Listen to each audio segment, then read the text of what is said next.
Bendiciones, hermanos y amigos. Estamos listos para continuar con nuestra serie de estudios semanal. Estábamos estudiando o estamos siguiendo la serie de Josué, pero esta semana, como Semana Santa, vamos a continuar con la serie dominical que estamos hablando sobre siguiendo a Jesús en Jerusalén. El tema número 1 fue la última cena. El domingo pasado hablamos sobre Getsemaní, lugar de decisión. Y hoy vamos a hablar sobre Jesús en el Calvario. Y el domingo culminaremos con el tema de la resurrección. El Señor ha resucitado. Así que vamos a orar para dar inicio a nuestro estudio. Padre, te adoramos, te glorificamos y te bendecimos.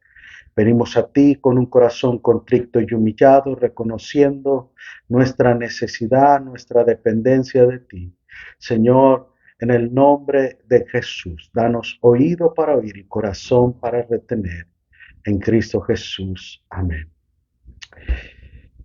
Jesús en el Calvario. ¿Qué experimentó Jesús en el Calvario? Marcos capítulo 15, verso 33 al 41 dice: cuando llegó la hora sexta hubo oscuridad sobre toda la tierra hasta la hora novena. Y a la hora novena Jesús exclamó con fuerte voz: Eloí, Eloí, lama sabactani, que traducido significa: Dios mío, ¿por qué me has abandonado? Algunos de los que estaban allí al oírlo decían: miren, está llamando a Elías. Entonces uno corrió y empapó una esponja de vinagre y poniéndola en una caña dio a Jesús a beber, diciendo: dejen, veamos si Elías lo viene a bajar. Pero Jesús, dando un fuerte grito, expiró y el velo del templo se rasgó en dos de arriba abajo. Viendo el centurión que estaba frente a él la manera en que expiró, dijo: en verdad, este hombre era hijo de Dios. Había también unas mujeres mirando de lejos, entre las que estaban María Magdalena, María, la madre de Jacobo, el menor de José y Salomé, las cuales cuando Jesús estaba en Galilea, lo seguían y le servían, y había muchas otras que habían subido con él a Jerusalén. Estamos viendo que la traición de Judas, la negación de Pedro en Galicanto, pero vamos a ver qué experimentó Jesús en el Calvario. Luego de la agonía en Getsemaní, donde estaba en una prensa de presión, lo vimos este domingo, Jesús tuvo que soportar no solamente una farsa de un juicio injusto, sino que fue ridiculizado, azotado, escupido, coronado de espina, golpeado sin misericordia con una caña en la cabeza y al fin condenado a morir en una cruz. A pesar de que el procurador que lo juzgó reiteró en más de una ocasión que no encuentro ningún delito en él. Vamos a ver qué dice la escritura. ¿Dónde estaba Dios el Padre? ¿Por qué Dios no destruyó en un instante a todos aquellos que falsamente y blasfemaron y se ensañaron con tanta crueldad contra su Hijo? ¿Dónde estaba el Padre? La respuesta es que Dios estuvo todo el tiempo ahí junto a Jesús en el Calvario, no para defenderlo, ni para fulminar a los blasfemos, sino para juzgar en él nuestros pecados. En el verso 19 dice: Dios estaba en Cristo reconciliando al mundo. En 2 de Corintios, Pablo dice en el verso 19 que Dios estaba en Cristo reconciliando al mundo consigo mismo. En otras palabras, el Padre estaba ahí con Jesús para reconciliar a la humanidad, pero Jesús iba a ser o era el Cordero de Dios. Juan dijo: he aquí el Cordero de Dios que quita el pecado del mundo. Entonces, como Cordero tenía que ser inmolado y llevar el castigo de nuestra paz sobre él. Primeramente, vamos a ver el Calvario de Jesús, la oscuridad. Número uno, la oscuridad sobrenatural que cubrió la tierra. En el versículo 25 de Marcos, capítulo 15, dice: Jesús fue crucificado a la hora tercera, es decir, a las 9 de la mañana. Según la forma en que los judíos contaban las horas, fue alrededor de las 12 del mediodía cuando el sol estaba en su punto máximo. Cuando a mediodía es el tiempo donde hay más calor, o el sol está en su esplendor, por así decirlo. Sin embargo, a esa hora de mediodía, donde el sol está a la mitad, dice en el versículo 33, dice: hubo oscuridad sobre toda la tierra hasta la hora novena. Sobre toda la tierra podemos usar la expresión y se puede significar sobre todo el mundo entero o sobre toda la tierra de Israel.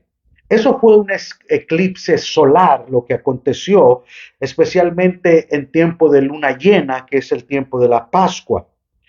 Esta fue una oscuridad sobrenatural, sino fue causada por Dios para mostrar a través de este fenómeno visible lo que estaba sucediendo en el mundo espiritual cuando Jesús estaba dando su vida en la cruz.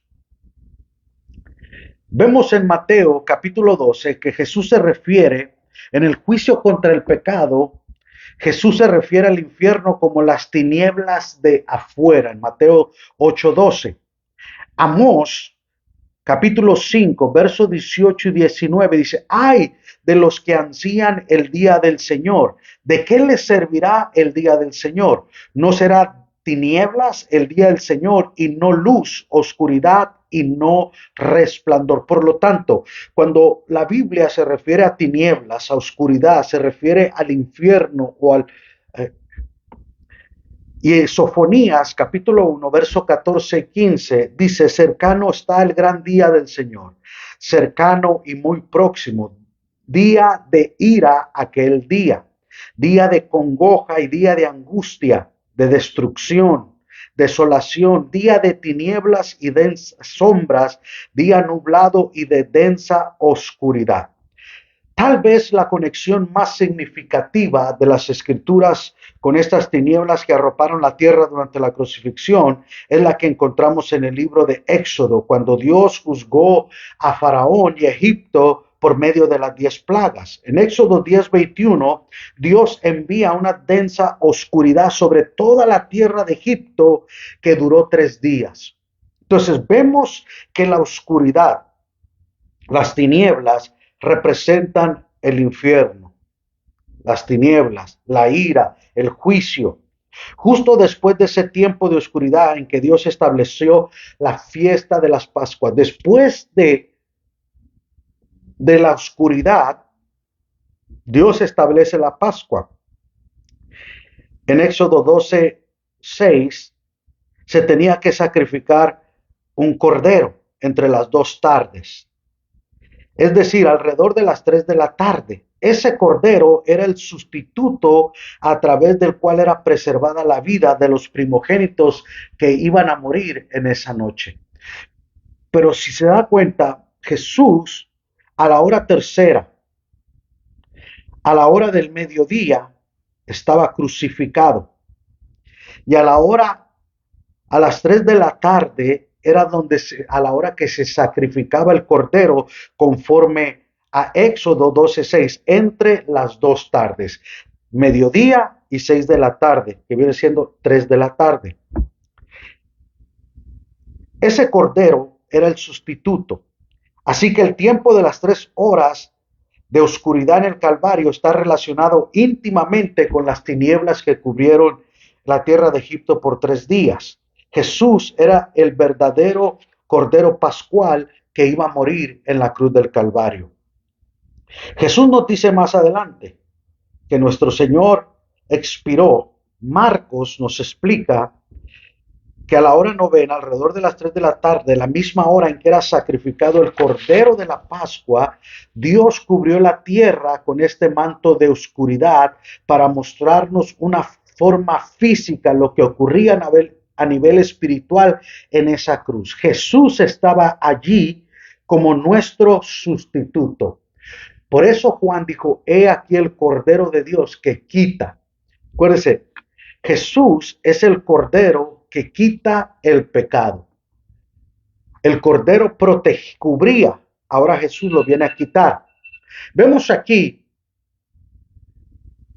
que recibiendo todo el peso de la justa ira de Dios que merecía nuestros pecados para que pudiera ser absuelto ante el tribunal de Dios, Juan el Bautista se refiere al Cordero que quita el pecado en Juan 1:29. Pero Pablo en 2 Corintios 5:21 dice, Él fue hecho pecado por nosotros. Jesús fue hecho pecado, llevó el pecado. Pedro, 1 2:24 dice que Cristo murió por nuestros pecados conforme a las Escrituras. Entonces vemos que Isaías 53, 600 años antes profetizó del sacrificio del Cordero, del sacrificio del Mesías. No solo describe con detalle la agonía del Calvario, sino también nos ofrece una mejor exégesis en las Escrituras de lo que realmente sucedió en esa cruz. En el verso 5 y 6 dice, fue herido por nuestras transgresiones, molido por nuestras iniquidades. Todos nosotros nos descarriamos como ovejas, nos apartamos cada cual por su camino, pero el Señor hizo que cayera sobre él la iniquidad de todos nosotros. Jesús fue a la cruz, era el Cordero perfecto, inocente, no tenía falta, no tenía pecado, no tenía mancha, él era inocente, pero aún así Dios quiso quebrantarlo, sometiéndolo a padecimiento, conforme al verso 10 y 11 de Isaías 53. El justo, mi siervo, justificará a muchos y cargará la iniquidad de ellos. Él era un siervo justo, pero aún así tenía que ser quebrantado a padecimientos, conforme al versículo 2, y cargar nuestros pecados. Ese viernes en la tarde, cuando la tierra se cubrió de oscuridad, 3 horas de infierno eterno de todos aquellos que habrían de ser salvos a través de la historia, Cristo, nuestra Pascua, fue sacrificado por nosotros. 1 Corintios 5:7. Dios no estaba ausente del Calvario, el Padre, sino que estaba ahí como juez del universo, juzgando y castigando nuestros pecados en la cruz. El amor divino triunfó sobre la ira divina mediante la propia sacrificio divino. La cruz fue un acto simultáneo de castigo y amnistía, de severidad y gracia, de justicia y misericordia. Jesús bebió la copa de la ira santa y justa de Dios, para que tú y yo tomáramos la copa de la salvación. Él sufrió el desamparo del Padre para que podamos disfrutar hoy la bendición de ser adoptados. Vimos la oscuridad, el infierno que tuvo que atravesar en ese momento de tinieblas, en ese momento de oscuridad, en ese momento de ira. Jesús, colgado en un madero, en una cruz, estuvo ahí. Segundo, el terrible abandono en la cruz. Ya a las 3 de la tarde del viernes el Señor llevaba 6 horas crucificado y en las últimas 3 horas había experimentado todo el peso de Dios, de la ira de Dios por nuestros pecados. De las 12 a las 3 de la tarde la ira del Padre había caído sobre el pecado de la humanidad, sobre la persona de Jesús, que es el Cordero inmolado. Y en esa oscuridad, Jesús citando en arameo, Elí, Eloí, lama sabactani, que significa, Dios mío, ¿por qué me has desamparado? ¿Por qué me has abandonado? Dios nunca abandonó a su Hijo, sino que la persona de Jesús, el Cordero inmolado, estaba llevando el pecado de la humanidad. En un sentido real, Jesús fue completamente desamparado en su naturaleza humana por Dios el Padre. La santidad de Dios no le permite tener comunión con el pecado y en ese momento, colgado en esa cruz, Jesús fue hecho pecado por causa nuestra. 2 Corintios 5:21, fue hecho pecado. Entonces, como el Padre nada tiene que ver con el pecado, Jesús se sintió desamparado. Sin embargo, el Padre nunca lo abandonó. Ese es un alto costo que Dios pagó por nuestra salvación. Solo Dios puede absorber el peso de su propia ira y Él estuvo dispuesto a pagarlo a través de su único Hijo amado. Dios abandonado por Dios. ¿Quién puede comprender ese misterio? ¿Cómo Jesús fue abandonado por el Padre? ¿Cómo Jesús fue abandonado si es el Padre, el Hijo, el Espíritu Santo nunca se han separado? Nunca. El Padre sabe el precio que tiene que pagar para salvarnos. Dios mío, aunque suene paradójico, ese es un grito de angustia y de confianza a la vez. Jesús estaba meditando el Salmo 22. El dolor de Jesús se experimenta en su naturaleza humana es abrumador. Lleva 3 horas sufriendo millones de infiernos, por decirlo de alguna manera. Pero en vez de quejarse con amargura, dirige al Padre este grito de angustia apropiándose de las palabras del Salmo 22. Los horrores de la crucifixión. Concluye con una nota de victoria, no de derrota. Dios mío, ¿por qué me has abandonado? ¿Por qué estás tan lejos de mi salvación y de las palabras de mi clamor? Dios mío, de día clamo y no respondes, y de noche, pero no hay para mí reposo. El Señor conoce la razón del abandono, pero cita de memoria las palabras de este salmo. Elías y las palabras de Aramea que Jesús acaba de pronunciar en Marcos 15:35, la gente comprendía y entendía que cuando clamó al Padre, porque la gente pensaba y había una creencia que Elías, como no vio muerte y fue llevado al cielo, venía a socorrer a los que estaban al borde de la muerte. Por eso en Marcos 15:35, algunos de los que estaban ahí, al oírlo decían, miren, está llamando a Elías. Entonces, por eso, uno corrió, en el verso 33, dice, entonces uno corrió y empapó una esponja en vinagre, un vino avinagrado, y poniéndolo en una caña dio a Jesús de beber diciendo, dejen, veamos si Elías lo viene a bajar. Es como si alguien le dijera, dejémosle un poco de vino que lo reanime a ver si Elías llega a tiempo para rescatarlo, pero el rescate vino de otro lado. Número 3, la ofrenda voluntaria por la expiación. En el verso 37 dice, Jesús dando un fuerte grito expiró. Una persona que tiene muchas horas colgado ya no tiene aliento, no tiene fuerza y por consecuencia de la posición en la que está colgado, no puede respirar, le falta el aire. Sin embargo, esa persona no puede hablar. Sin embargo, Jesús da un grito. Cuando dice, quizás viene Elías a ayudarle, Jesús grita. Marcos no dice qué expresó el Señor en ese grito, pero los evangelios de Juan y Lucas nos ayudan a completar el cuadro. Juan 19:30 dice, consumado es, e inclinando la cabeza, entregó el espíritu. Lucas añade en Lucas 23:46, fíjese, Jesús pega un grito, consumado es, e inclina su cabeza entre él. Y Juan 19:30 dice, Padre, en tus manos, clamando a gran voz, dijo, Padre, en tus manos encomiendo tu espíritu. En otras palabras, Jesús decía, yo tengo fuerzas para seguir luchando, para seguir perseverando, pero es hora de que yo me rinda al Padre su voluntad. Que el Señor Jesucristo entregó el Espíritu confiando en el cuidado de su Padre Celestial. Cristo no solo fue a la cruz voluntariamente, sino que entregó su vida voluntariamente. En Juan 10:11 Jesús había dicho, yo soy el buen pastor y el buen pastor su vida da por sus ovejas. Jesús como el buen pastor. Y luego en el versículo 17 y 18 de ahí mismo dice, por eso el Padre me ama porque yo doy mi vida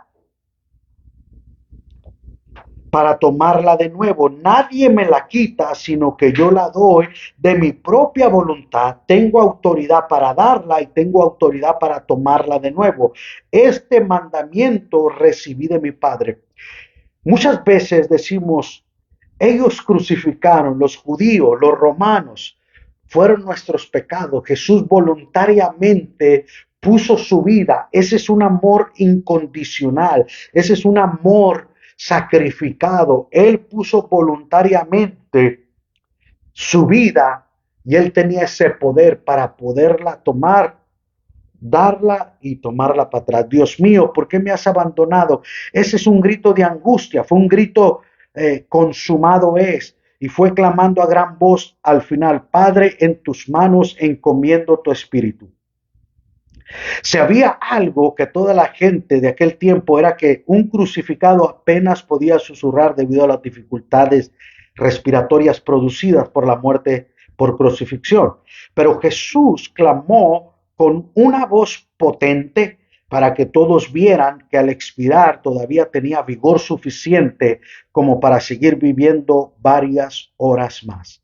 Cristo entregó su vida en la cruz como nuestro sustituto y así abrió para nosotros una vida de acceso a la misma presencia de Dios.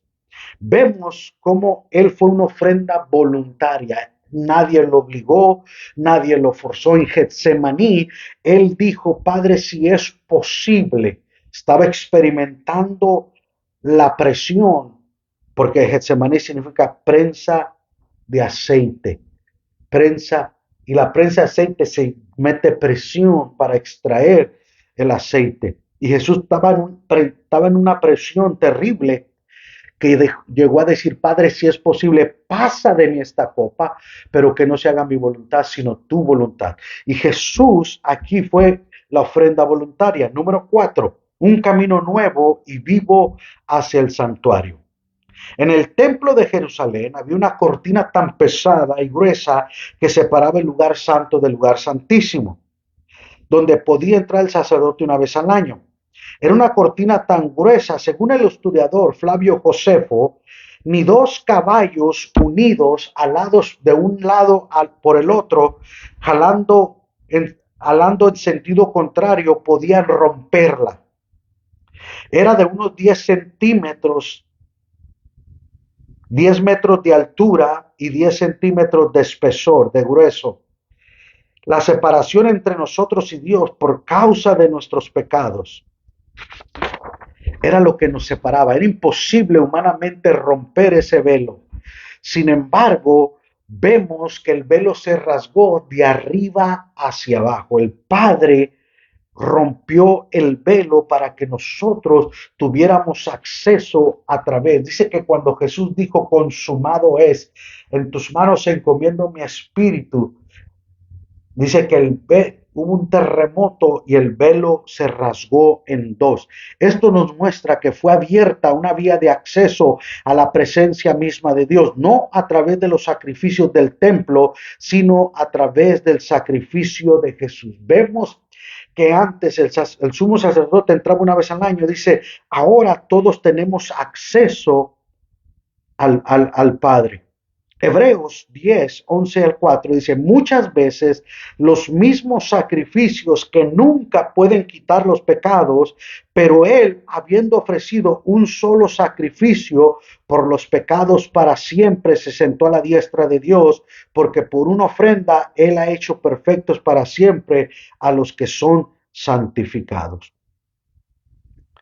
En el verso 19 al 22 Dice entonces, hermanos, puesto que tenemos confianza para entrar en el lugar santísimo por la sangre de Jesús, por un camino nuevo y vivo que Él inauguró para nosotros por medio del velo, es decir, su carne se rasgó, el velo se rasgó para que nosotros tengamos acceso, así como el gran sumo sacerdote entra a la casa de Dios. Acerquémonos con un corazón sincero, en plena certidumbre de fe, teniendo nuestro corazón purificado de mala conciencia y nuestro cuerpo lavado con agua pura. Aleluya. Cuando nosotros reconocemos, Señor, perdona mis pecados, lávame con tu sangre, Señor, limpia mi mente y mi corazón.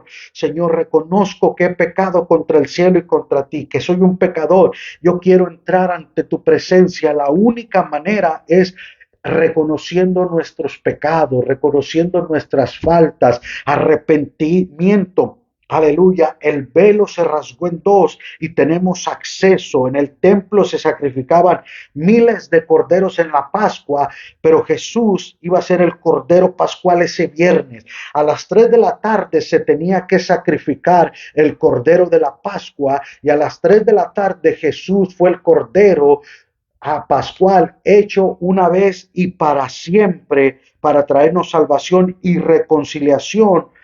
Por eso nos cuenta Marcos, alabado sea su nombre. Número 5, una confesión sorprendente. Marcos 15:39 dice, viendo el centurión que estaba frente a él, la manera en que expiró, dijo, en verdad este hombre era hijo de Dios. Vemos que el centurión había visto muchos crucificados, era parte de su trabajo. Sin embargo, él sabía que no tenía fuerzas, que no tenía respiración. Sin embargo, al ver la postura, al ver la fortaleza que Jesús gritó y expiró, consumado es. En tus madres encomiendo mi espíritu. Elí, Elí, lama sabactani. Dios mío, ¿por qué me has desamparado?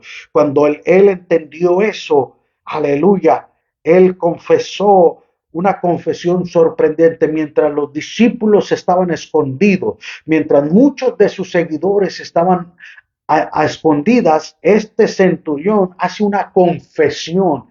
Verdaderamente este era el Hijo de Dios. Si confesares con tu boca que Jesús es el Señor y creyeres que Dios le levantó, serás salvo. Este confesó.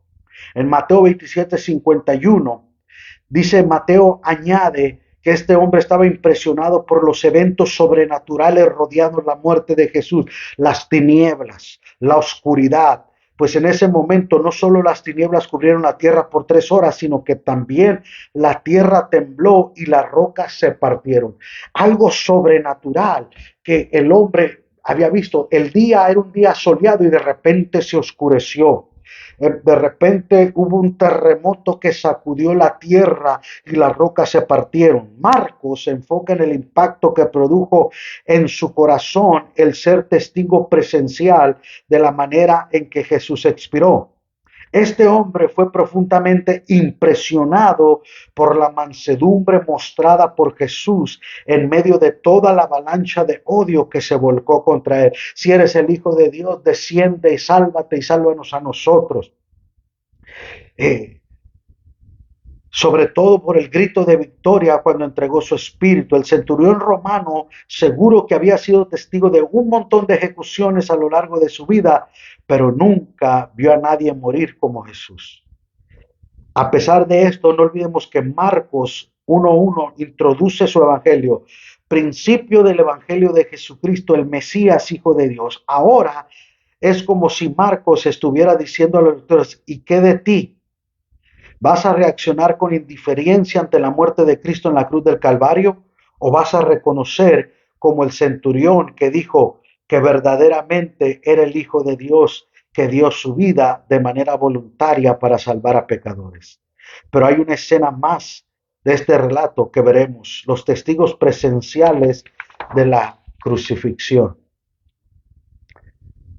Marcos nos enseña y nos cuenta en el verso 41 40 y 41. Había también unas mujeres mirando de lejos, entre las que estaban María Magdalena, María, la madre de Jacobo, del menor de José y Salomé, las cuales cuando Jesús estaba en Galilea lo seguían y le servían, y habían muchas otras que habían subido con él a Jerusalén.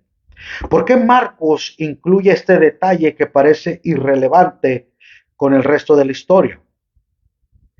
Estas mujeres iban a ser testigos presenciales no solamente de su muerte, sino de su resurrección. Estas mujeres estuvieron en su ministerio en Galilea, siguiéndole y sirviéndole. Se mantuvieron fieles a él hasta el final. Mientras que aquellos discípulos que dijeron que estaban dispuestos a morir por él, no estaban allí.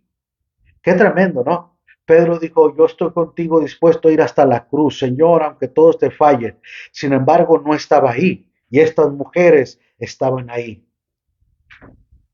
siéndole fiel, mujeres que ocupaban un lugar de honor en este relato y de fidelidad a toda prueba, aún en medio del dolor y la confusión que experimentaron al ver a Jesús crucificados.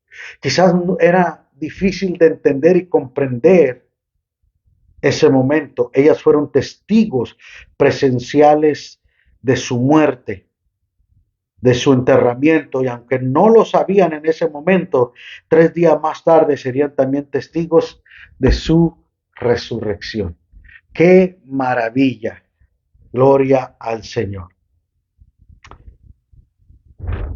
Podemos hablar de muchos pasajes y cómo fue la muerte de Jesús, la enseñanza. Podremos derivar este relato, pero quiero resumir en 3 puntos. Uno, en primer lugar, este relato nos muestra de forma muy impactante el alcance de la justicia y la santidad de Dios. Cristo tuvo que morir en una cruz porque nuestro Dios es santo, perfecto, en justicia y santidad, y no puede llevar el pecado a la ligera. Él aborrece el pecado. Mira a Cristo sufriendo la agonía de miles de infiernos en esa cruz. Sin embargo, tenía que llevar el pecado nuestro. Segundo lugar, en este relato nos muestra también de una forma muy importante la verdadera naturaleza del amor de Dios. Es la luz de los padecimientos de Cristo en la cruz que podemos comenzar a comprender Juan 3:16, porque de tal manera amó Dios al mundo que ha dado su Hijo unigénito para que todo aquel que en él cree no se pierda, mas tenga vida eterna. Dios muestra su amor para con nosotros, en que siendo aún pecadores, Cristo murió por nosotros.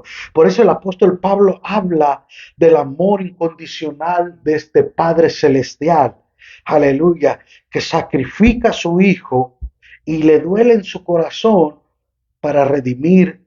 Y vemos el amor del Hijo por su Padre, por obedecer al Padre, pero por redimirnos a nosotros, que el apóstol Pablo en Corintios nos dice, mas Dios muestra su amor para con nosotros en que siendo aún pecadores, Cristo murió por nosotros.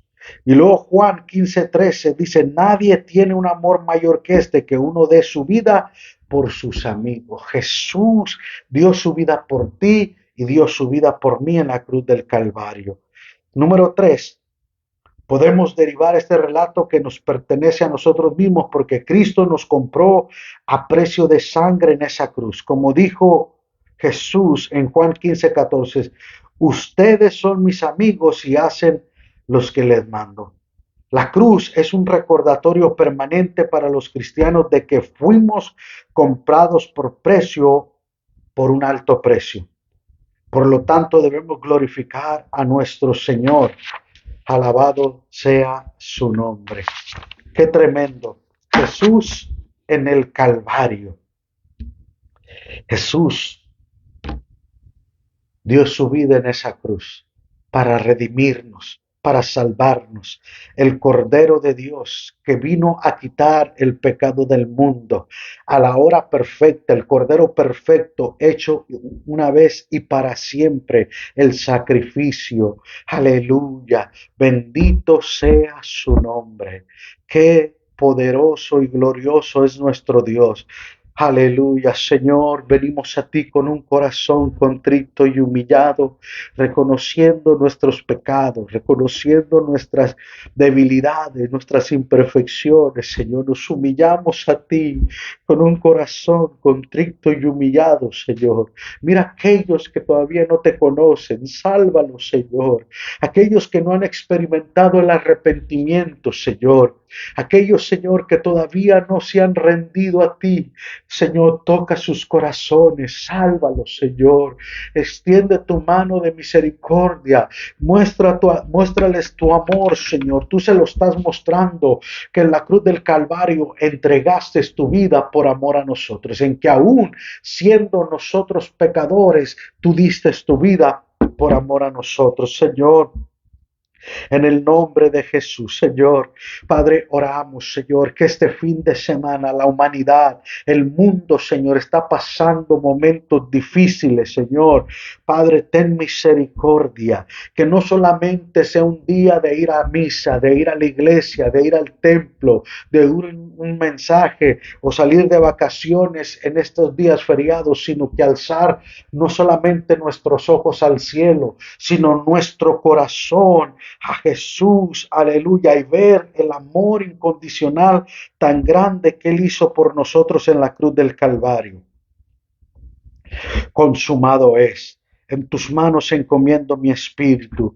Aleluya. Padre, oramos por los ucranianos, por los rusos. Oramos, Señor, por todos aquellos que están sufriendo, aquellos que han perdido familiares en estas balaceras, tanto en Sacramento, en Nueva York, en diferentes partes de Estados Unidos, en Israel, en todo el mundo entero, Señor. Oramos, Señor.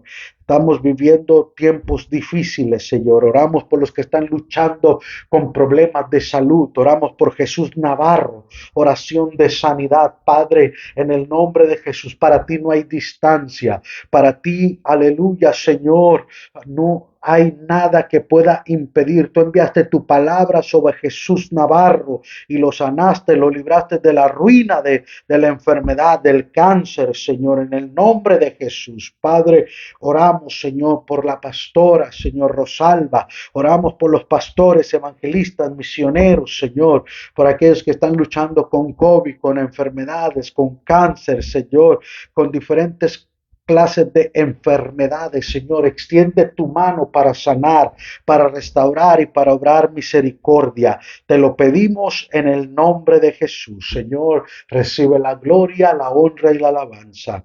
Amén. Nos vemos este domingo, aleluya, a celebrar la resurrección de Jesús. Bendiciones.